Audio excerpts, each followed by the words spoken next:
Hi, this is the East Tide at Frampton Marsh in Lincolnshire, an RSPB reserve, and this is my third day here now. I got here on Friday, but Friday and Saturday were really dull, really miserable light, a lot of drizzle yesterday as well.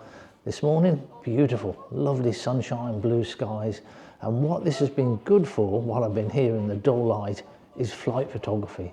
There's been huge flocks of birds, ducks and geese and lapwings taking off, and it's been quite spectacular and very frustrating to watch it in that dull light.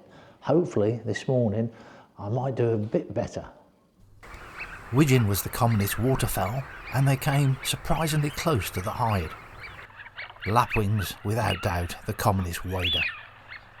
My favourite British bird, simply because it's the first bird I ever identified as a child using the Ladybird Book of British Birds. The widgeon, very confiding. They came out onto the grass because they're grazers, they eat grass. And they can be quite a nervous duck, and I'm surprised I'm not more nervous here because there is a lot of shooting takes place in the neighbouring salt marshes. This is the male.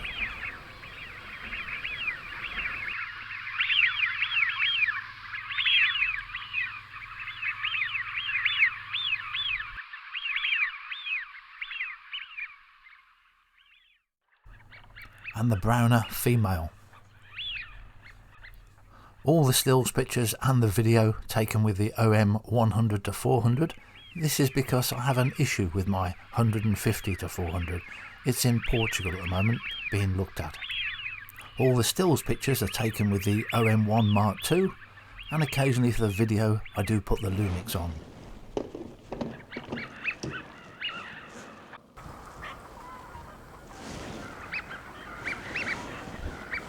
I've just swapped over and put the Lumix G9 Mk2 on because that gives me 120 frames per second at 4K and autofocuses. The OM camera doesn't autofocus when you get up to 120 frames per second, only 60 frames per second. And also the OM-1 will only shoot in HD once you get to 120 frames per second, and I do like my slow motion. These are mostly widgeon. I can see some pintail amongst them and some black-tailed godwits.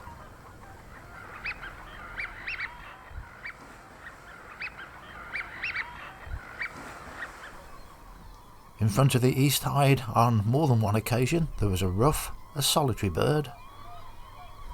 But there's not that many places in the UK where you can go and sit in a wooden hide on a nature reserve and photograph ruffs. While I was enjoying the photography from this hide, I was also aware there was a great opportunity for flight shots of the Brent geese. I'd seen it on previous days and I'm agonising over which to do. I'm only going to give it another 30 minutes in this East Tide, and then I'm going to walk out the back. There's a water channel out there, long and straight, and I think that's the picture I'd rather have, the flight shots of the Brent geese. This is the channel. I'd seen the Brent geese flying up and down the day before. They seem to use it as a route to access where they want to feed in the salt marsh. I'm assuming the channel is man-made. It's very straight with artificial sides and links the sea to the town of Boston. I've certainly got the sunshine this morning, not quite so many birds as yesterday when it was dull, but the Brent geese and other things are flying up this channel, and the sun isn't perfect. The sun is off to that way, and I would rather the sun over here. If I walked up there another 15 minutes or so, the sun would be at a better angle. So I'm using continuous focus, subject detection on, all focusing points active, and that's it. Very basic settings. There's no hidden settings in there that you've got to worry about and think, I'm not getting my birds sharp, there must be a setting in the camera. It's nothing to do with the camera. This is working, and I would expect 100% success rate on the focus with these birds coming up and down here because of the situation I'm in. I've got a nice blue sky, the sun is low down in the sky, lighting the birds up as they come past, and they're close enough. I haven't got to crop my pictures afterwards. They're going to be frame filling pictures, and all I've got to do is pick the bird up early, put it into focus, just pressing the button, it will lock onto it straight away and pan smoothly. I'm using a tripod. You don't have to. I could be hand holding. It's actually quite difficult to see the birds coming because of the sun, and it's no good pressing the button to photograph them until they're dead level with me. In fact, it's better when the birds come the other way. In fact, there is a bird coming the other way. Now my lens is already pre-focused at about the right distance. I get the bird in the frame and I start to autofocus when the bird is about this size. But I don't start taking pictures until it's bigger in the frame, about now. And ideally, I want the bird to stay against that green background. Don't want it to go across that line between the sky and the grass. And any autofocus camera really ought to be able to lock onto this and follow it quite easily. It's not the smartest looking bird, it's a bit tatty.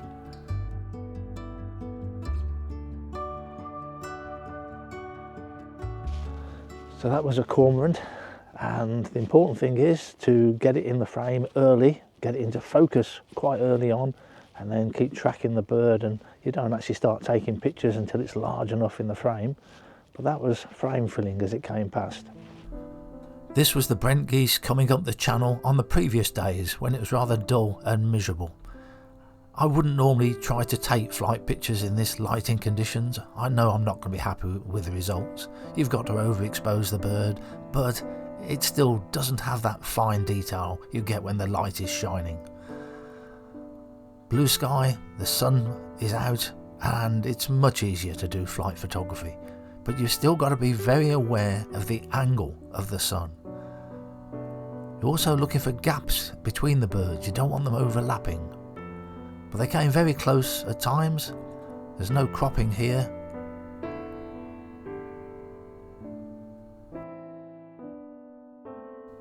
That is the full frame we're looking at.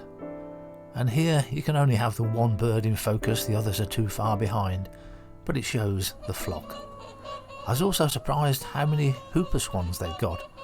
I didn't associate Frampton Marsh with whooper swans.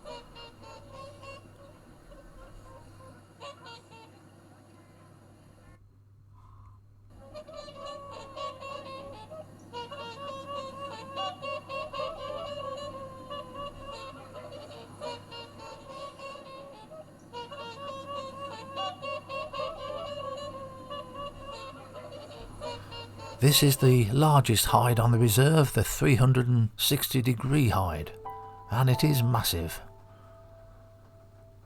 And unusually here, it's empty. This was towards the end of the last day. There's water on each side, and sometimes the birds are very close. The widgeon again coming out onto the grass to feed. Large flocks.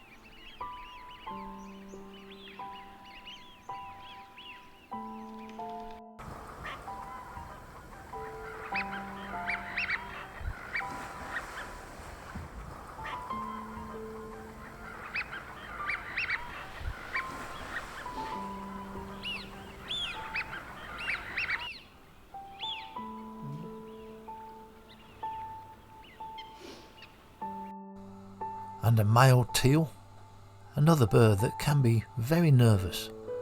Not that many places you get close to teal.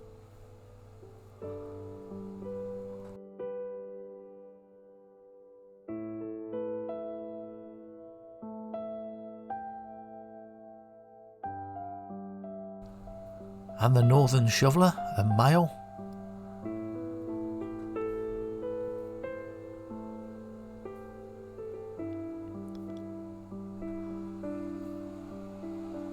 And one of the larger waders, the black-tailed godwit.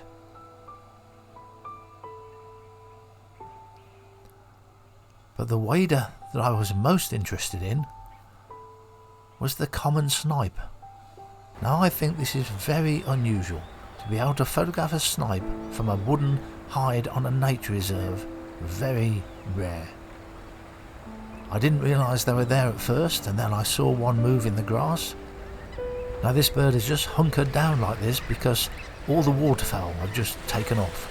There's a marsh harrier or something that's come over and disturbed them all. And when the snipe are hiding in the grass, they are very difficult to see. Look at this one. It comes up onto the shore, immediately turns into those bits of grasses. His plumage matches them perfectly. He's so well hidden. Perfect camouflage. And that's a long bill on that bird too, and he's pushing it well into the ground. Must take quite a bit of effort to push that bill into the soil. The conditions were quite miserable at this point. It was raining, heavy, and I was reluctant to go back to the car park because I knew I was going to get a soaking as I walked there. So I'm just sitting in the hide waiting for the rain to stop. And that's when I realised the snipe were there. So it was a very good opportunity. Slow motion helps to illustrate the rain. It shows up better.